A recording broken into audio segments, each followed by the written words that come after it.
Andy, elle me racontait, notamment une dame qui lui avait donné des extasies, quoi, en toute normalité. Et elle n'avait que 13 ans.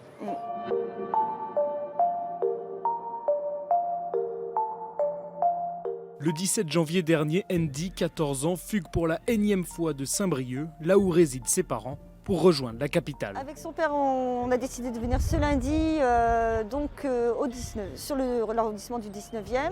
Donc les patrouilles ont lancé l'information comme quoi on cherchait la gamine de 14 ans qui serait au parc. On a eu une chance parce que c'est une bonne étoile. Andy est juste sortie de la tente en fait, d'où elle vivait. Et donc elle a été interpellée. Cette fois-ci, elle a accepté de revenir avec nous sans violence. Je pense que pour elle, c'était aussi un soulagement.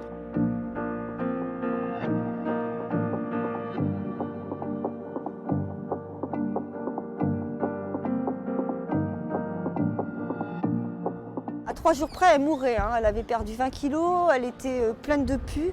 Elle était dans une violence extrême et toujours cette problématique avec Andy, c'est qu'elle a tellement normalisé ça qu'on se pose même la question, est-ce qu'il n'y a pas un trouble psychiatrique en fait. Elle a connu ça jeune, dès l'âge de 12-13 ans. C'est là qu'elle a commencé ses fugues de longue durée.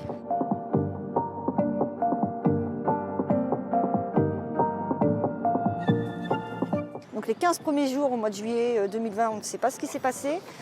Et la deuxième grande fugue au mois d'août, là on l'a retrouvée déjà dans un squat à Villeneuve-Saint-Georges. La première expérience sur Paris déjà en squat. Donc il faut savoir quand même qu'Andy est venue sur Paris à l'aide des réseaux sociaux, TikTok et Instagram. Donc de là, bien sûr, les signalements ont été faits. Les mises en place pour rechercher Andy à plusieurs reprises ont été mises en place.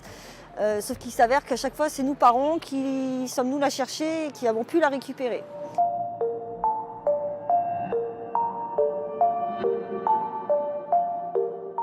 D'ailleurs, j'ai porté plainte contre détournement mineur. Et ça aussi, je voudrais pointer du doigt parce qu'il n'y a jamais eu de confrontation entre Andy et les personnes avec qui elle s'est trouvée à cette époque-là, et des personnes adultes. Moi, Andy, elle me racontait, notamment une dame qui lui avait donné des extasies, quoi, en toute normalité. Et elle n'avait que 13 ans.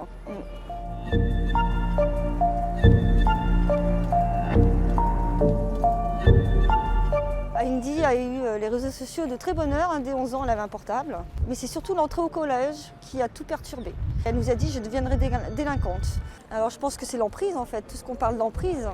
Emprise, addiction, je pense qu'on retrouve ça un peu dans les femmes victimes de violences conjugales. D'être contre cette violence, de se rendre compte que c'est pas possible, mais d'y retourner en fait. Quand on tombe dans ce genre de problématique, la famille ne comprend pas aussi. Parce que moi j'ai alerté, le feeling d'une maman, quoi. On voit que son enfant ne va pas bien, il y a des signes, et en fait quand on en parle autour de soi, personne ne se rend compte en fait, de ce qu'on vit au sein du foyer. Et c'est ça qui a été le plus difficile.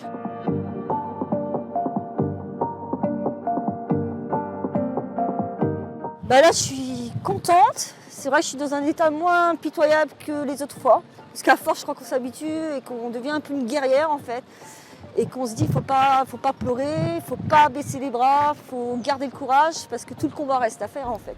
Tout le combat pour Andy, pour d'autres enfants, parce qu'il y a tout le sevrage et il y a toute cette reconstruction si jeune déjà en fait.